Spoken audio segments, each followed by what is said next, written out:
Welcome to It's All Your Fault on True Story FM, the one and only podcast dedicated to helping you identify and deal with the most challenging human interactions, those involving someone with a high conflict personality.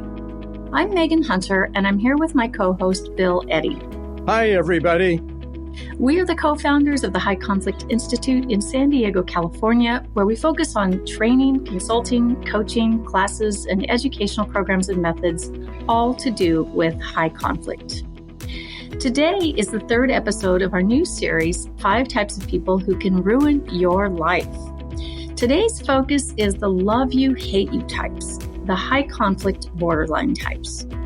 But before we start, send your questions to podcast@highconflictinstitute.com or on our website at highconflictinstitute.com/podcast, where you'll also find all the show notes and links. And we'd love it if you give us a review wherever you listen to us.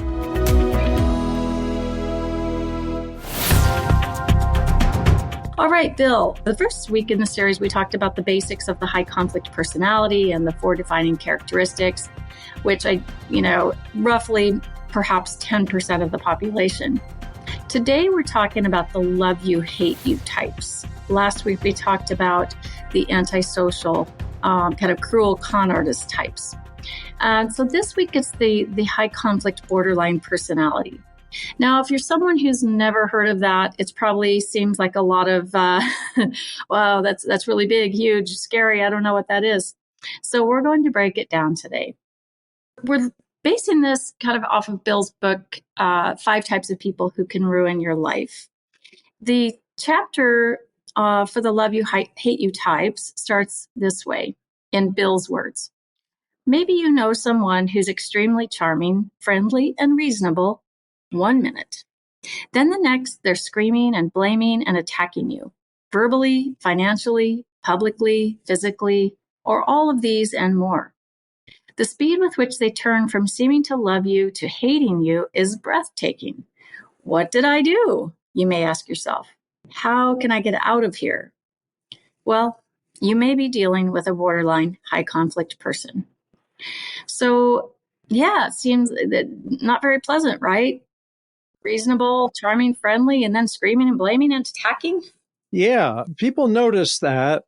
It stands out. It's shocking, even, can be that, whoa, where did that come from?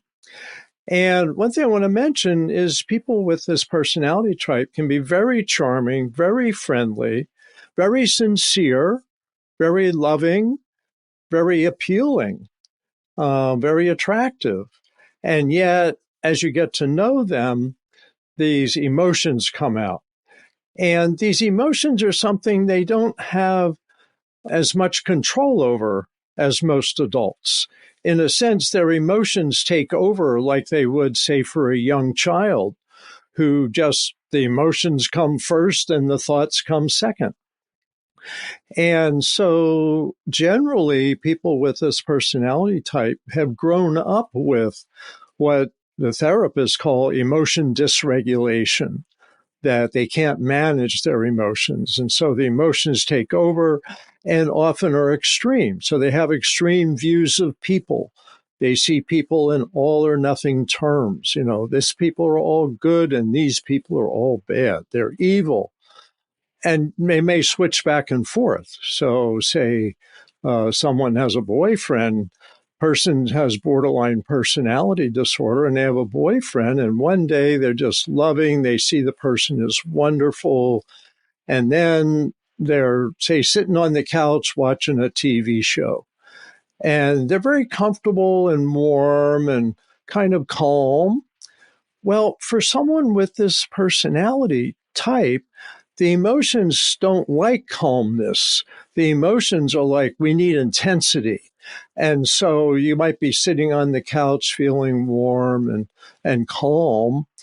And suddenly, say, a man with this personality says, wait a minute, are you having an affair? Why are you so quiet tonight? And then they start an argument, and then they feel more connected because connection is the big issue. It's connection, it's emotions that take over, and basically seeing things in all or nothing terms. So that's just a brief kind of view. Yeah, and it's just very big emotions that are hard to control, and it often causes extreme behaviors, right? Because we do things that are very extreme when we're trapped in that reactive brain. Yes, and we'll talk next week about domestic violence and borderline personality and antisocial personality. But for borderline men, especially, a lot of men that have engaged in domestic violence may have this personality type because they're sincere. They just don't want their honey, their partner, their loved one to leave. And they're always worried about that. Now, women occasionally may be violent too, but often it's more verbal. And majority of people with borderline diagnosis are not violent. So I want to say that. But it's that the moods come over and they're pure. They're all good, all bad, all friendly, all angry. They talk about borderline rage, that the person's just consumed. Like you look in their eyes and you go, this is a different person for a few minutes. And then they may switch back to being loving and friendly. It's like something happens, they're reassured, or something, brings them back. But then when things are calm, like I was saying on the couch, then they may escalate and make it a conflict. So we see this kind of mood swing, sudden intense anger. Now these folks have a lot of empathy. And so what happens is in relationships, they're very appealing. These are some of the most engaging people. You just want to love them. And yet there's this other side. And so we always encourage people to wait a year. As you and I wrote, Megan, in the Dating Radar book, is wait a year before you commit to getting married, having a child, buying a house, because on the surface, they can be very warm, friendly, charming, lovable, sincere, but there's a flip side, and that's where the rage, the anger, the just bitterness, almost vindictiveness can come out. So mood swings. I want to add something. People say the term borderline. What does that mean? I think of it as on the border between love and hate, as you said earlier. But the term came from about 100 years ago when they first started diagnosing mental disorders. And there was two categories. There was neurotic, for the worried well, that was anxious, depressed, but in touch with reality. Then there was psychotic, which was people say was schizophrenia, other psychosis that were out of touch with reality. And they found these people that seemed to be on the edge, that sometimes they're in one, sometimes they're in the other. So they could lump that together as borderline between psychotic and neurotic. But anyway, so that's where that term came from. And then in 1980, they defined it more specifically with 9 characteristics as a personality disorder. But keep in mind, as we've always said, we're not diagnosing personalities here. We're giving you background information to understand people that may be in your life who may or may not have these disorders. Yeah, and that flip side, it can sometimes just be really challenging. And so I kind of see it as this is a person whose brain is just going through life, trying to connect and trying to attach to someone who they think can make them feel better. And it's not a conscious thing. It's just, I don't feel good. And my brain's telling me I need to be connected with at least one person closely so that they can help me feel less anxious, I guess, less fear. And I may not even know this. Obviously, it's not a conscious thought. But then when they get that relationship, that eventually, like you said, I miss those intense emotions. I feel okay right now, but eventually I'm going to miss that. So I'm going to create something that gets the intensity going. And the effect on the person closest to them that they're with, whether it's an intimate romantic relationship, a family relationship, or even, a friendship, it can be quite confusing and shocking. because you've become, quite close to this person perhaps, and everything seems to be going fine. And then it can flip so quickly and it's very shocking. And you kind of walk away going, wow, I feel like I've been fanged. And so this isn't, it's interesting. It's not bad people, as we've always said. These are folks with just a kind of a fear-driven personality, and it's quite miserable.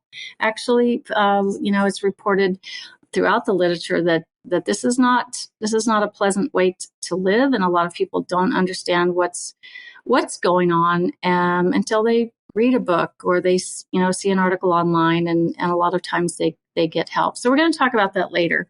But let's talk statistics first, Bill. In the NIH study, National Institutes of Health study from about 2008, the borderline personality rate was about 6% of the U.S. population, which would have been around 20 million people. Does that still hold? Well, that's still listed in the Diagnostic Manual of Mental Disorders. The 5th edition came out in 2022. So it's still mentioned as one of the numbers. There's various studies on this, and some say lower numbers. But I think this is realistic, and some of the experts that are known for dealing with working with borderline personality disorder, like Marsha Lanahan, who's one of the leaders in treatment for borderline personality disorder. And she says she thinks these numbers are realistic. So that's a significant part of the population. Everybody knows somebody with this pattern of behavior, whether it's a disorder or just traits. 6% of people is a large, large number. Some research says 7% have alcoholism, or an alcoholic or addict. So it's a significant percent of people. And as you said, they're not happy. Having this disorder makes relationships very rocky and unpredictable. But there's a range of how difficult the disorder is. And also there is treatment, which we'll get to later. But so 6% is pretty prevalent. And if of those 6%, how many also have a high conflict personality? Well, my estimate, and we don't have research on this, but my estimate from basically 44 years ago, I worked my first case that had someone diagnosed with borderline personality disorder in the case. So I'd say slightly more than half, because I've worked in psychiatric hospitals with people with borderline personality disorder who did not have high conflict personalities. They were not preoccupied with blaming others. They really were mostly angry with themselves or just felt helpless in the world, because the high conflict personality is preoccupied with blaming others. But there's a significant percent, I would say more than half of people with this disorder are preoccupied with blaming others, because that's where that rage comes in. It's like, who are you going to aim it at? And it's most commonly people close to the person. So family members, dating partners, parents, children, siblings. That's where you're most likely to see this. But you get close to somebody at work, they may be turn into this pattern of behavior in the workplace with people they're really close to. A close neighbor might suddenly find themselves getting verbally attacked. But close relationships is where this comes out. Generally, personality disorders are interpersonal disorders, and this one's particularly associated with close relationships. And a high sensitivity, would you say, in all cases, or? I think high sensitivity in close relationships, because that attachment you talked about, wanting to feel a connection. Let's say they have a job, let's say they work, a job in an office, they're not necessarily going to be feeling that defensive in daily life. But if they get close to somebody, they're going to be very sensitive to little signals like that I'm being rejected, something like that. Like, take a workplace example like this. Someone, let's say it's a woman, and this is slightly more women than men, but it's close to 50-50. But let's say it's a woman. Let's say you're a woman and you start a new job, and there's this person that reaches out to you. Oh, they're really nice. They're helping me out. And they say, let's get together for lunch on Thursday during the workday. And you go, oh, okay, great. And then they say, let's go to the movies on the weekend. You're fun. You're a happy person. You go, oh, okay, great. And you do that. And then the next week they say, let's go to dinner and then to the movies. Well, you're starting to feel like, hey, this is a little bit too intense for me. But let's say you go along with that and you have a good time, but there's an intensity there. And the next weekend they want to get together too. And you say, well, wait a minute. You're going to have to back off. You're getting a little too intense for me. I need to do other stuff next weekend. Well, that's a rejection. That's an abandonment. And now the person with this personality may start sending nasty emails. You're not the kind person that you said you were, or maybe start spreading rumors. Say, so-and-so's not a very nice person. She's new here, and I don't think she fits in. So you get that kind of shift when it gets close. So in many ways, that's one of the cautions is you can have a comfortable, positive relationship with someone with this personality if you're not too close. And so having good boundaries, being able to say, I'd like to get together, but I'm busy next weekend, is better than saying you're too intense. I'm busy next weekend. Oh, very good. So let's go back a minute ago when you said something about, they kind of will bring other people into their feelings about you when they perceive to have been rejected by you. So is that what you refer to as splitting? Yes. So often what happens is people with this personality see people as all good or all bad. And so now that you were all good and you've turned all bad because of minor rejection, but they flip, their perception flipped to the other side. So you're all evil. Now they look to other people to be the all good people. And one of the ways they form relationships with people, close relationships, is to get them to join with them against somebody else. And so you start seeing this split. You're one of the good people, and that's one of the bad people. What's interesting and sad is people with this personality with their kids. It's not unusual that they have a child they see as all good and a child they see as all bad. And so they split. We call it splitting the children.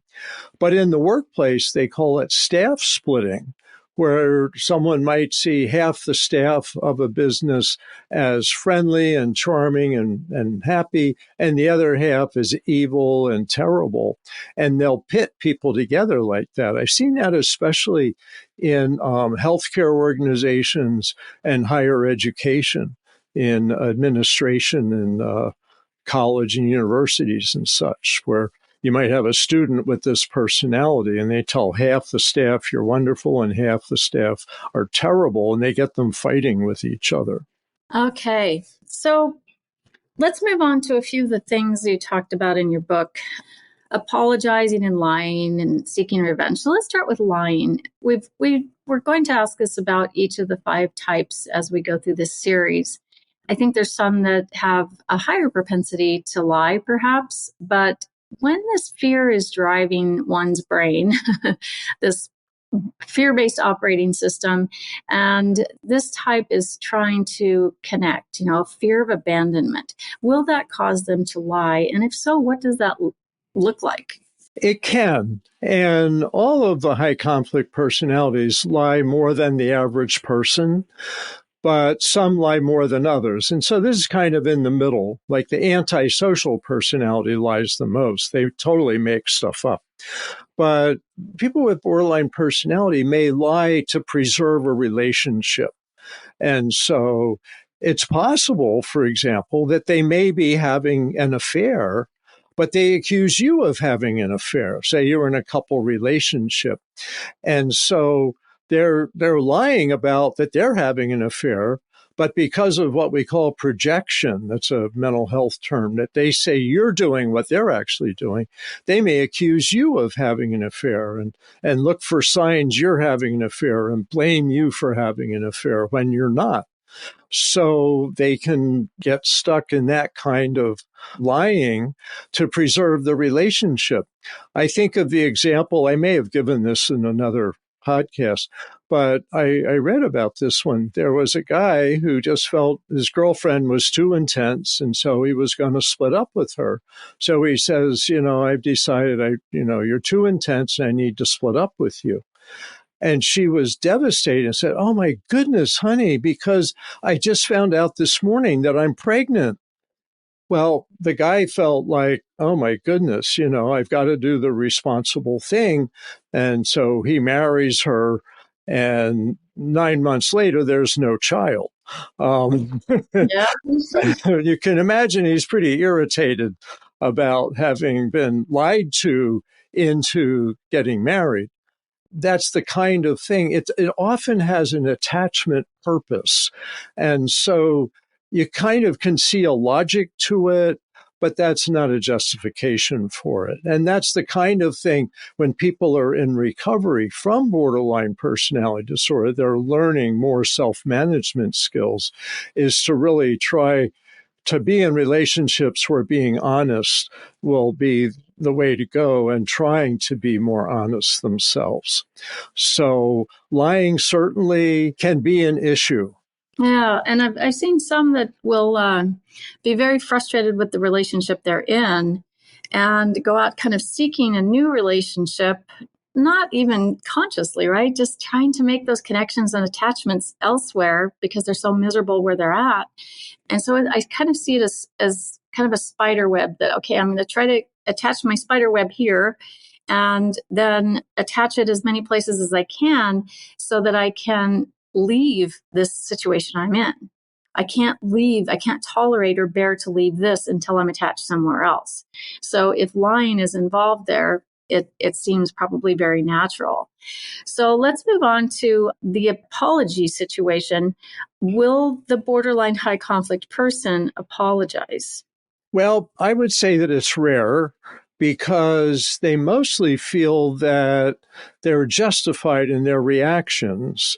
However, they may apologize because they know they need to do that to hold on to a relationship.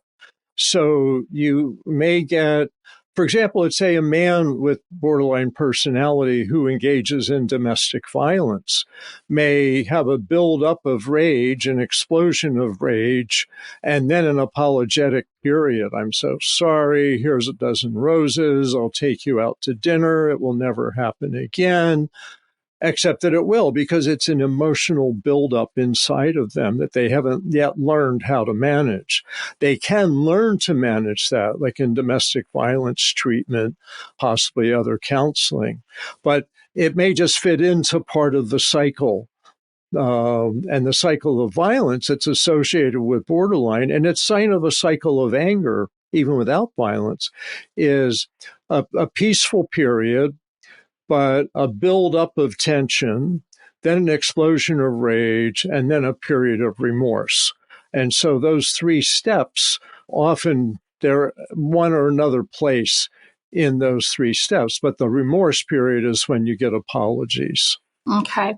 Let me add something. They're going to demand apologies from the people that they're close to for things that shouldn't be apologized for, like the people they're close to set limits on them. It's like, you have to apologize for not going to the movies with me this weekend. And you don't want to apologize because you didn't want to and you never promised that. So don't apologize to someone like this if it's not true. If you've made a mistake, certainly apologize for that if you want, but realize they may blow it way out of proportion. So apologies can be tricky from both ends. And we're typically apologizing out of an attempt to fix it or out of our own stress in that moment, because these can be very stressful moments and we're emotionally hooked, or we're trying to defend ourselves or figure out how to get out of this, or maybe we're just plain confused. So you just have to take that step back and think about it. Think before you do these things. Right.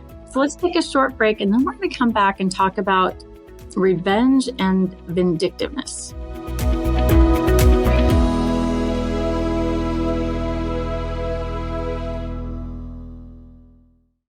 So let's talk, Bill, about why does that borderline brain seek revenge and why are they vindictive? Because, we hear a lot of stories over the years of really high level extreme behavior, which, revenge and vindictiveness is something that 90% of people would never do. So why does this brain do this?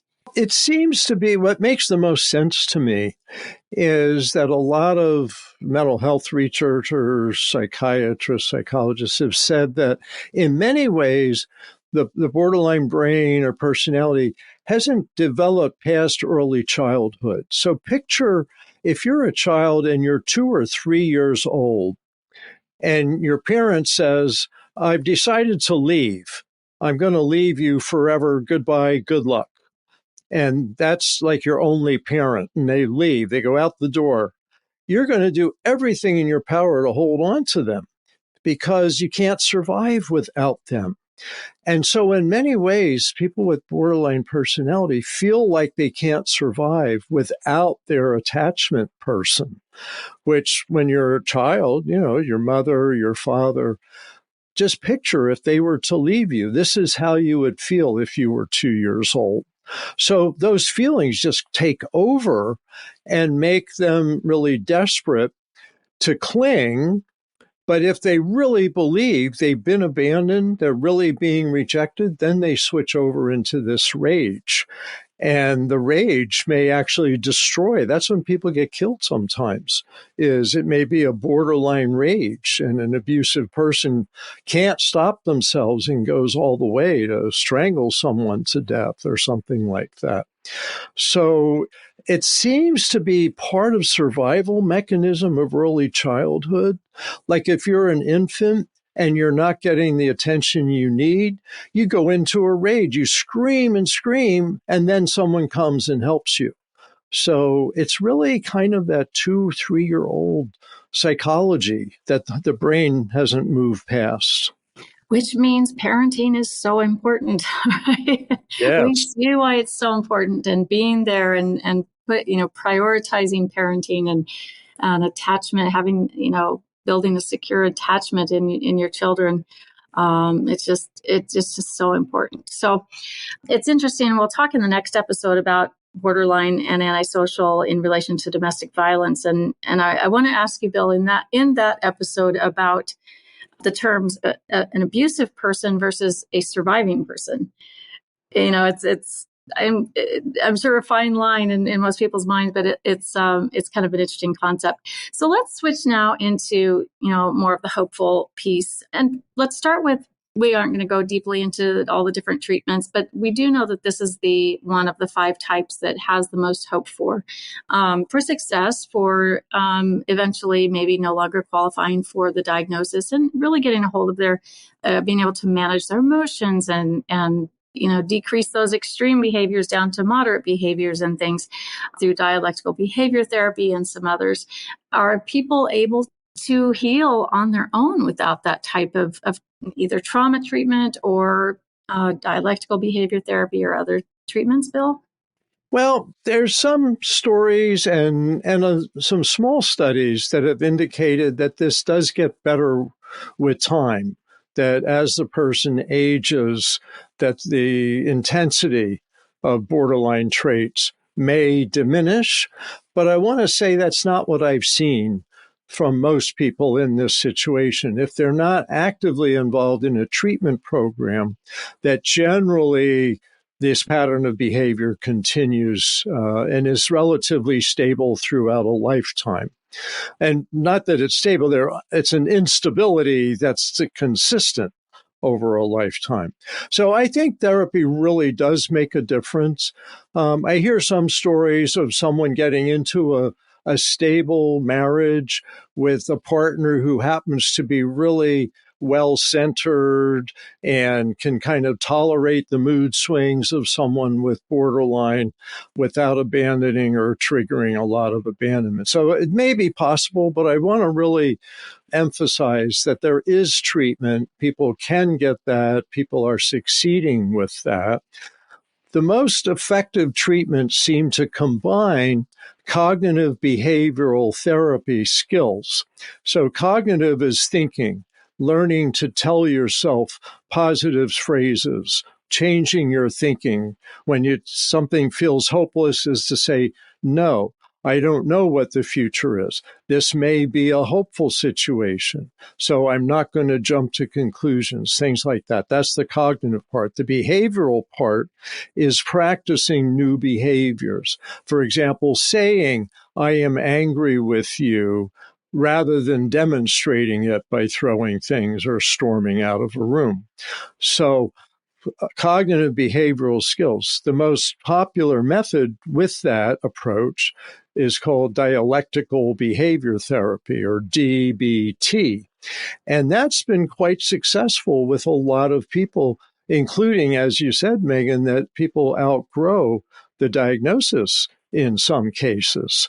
So that's what's encouraging. But I said there's two parts to the treatment. The other part is a secure attachment relationship with a therapist. With good dialectical behavior therapy, there's a group therapy that people learn skills in, but there's also an individual therapy where the person can work with the counselor on using the skills and getting through the week and talking things through. I also want to say that there's people who are good therapists who have a different approach than DBT, but because they have a good, strong therapy relationship, they're able to do a really good job.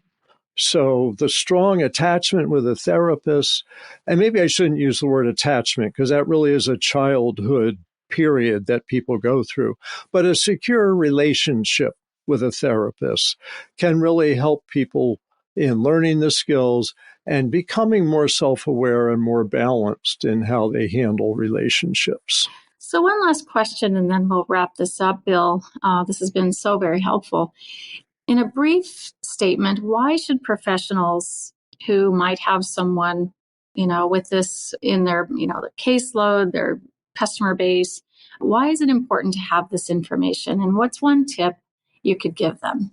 To therapists? Oh, well, to any professionals, any, lawyers or mediators or HR professionals. To me, I would emphasize empathy, that if you can muster empathy for someone with this personality, they're going to feel your empathy and calm down. They're not going to be as anxious.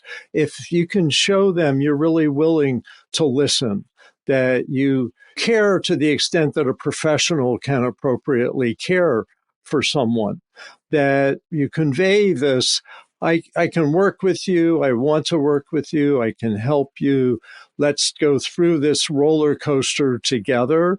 And that sense of, I can work with you, I'm willing to work with you, and I'd like to help you. I think that's the kind of biggest message that any professional can give within the context of whatever the details of their work is. So lawyers, therapists, accountants, sometimes accountants want to learn about high conflict stuff, and they're able to be more effective in their relationships. So I think that's the key, is have some empathy and show some empathy. And would you say the same for someone who's in a personal relationship? Yes. But don't overdo the empathy. In a personal relationship, you also need to be able to set boundaries and have healthy boundaries. But you can enforce your boundaries with empathy. So you can say, it's not okay for you to talk to me this way. I'm going to have to stop the conversation if you keep talking to me this way. But I'd like to have a nice conversation with you, a civil conversation. So let me know when you're ready to have that. So that shows some empathy while also setting limits. So you got to have both of those if you're in a close relationship. All right. Well, we've just, barely hit the tip of it of all of this, but we have a lot of resources and materials, and we'll put those links in the show notes.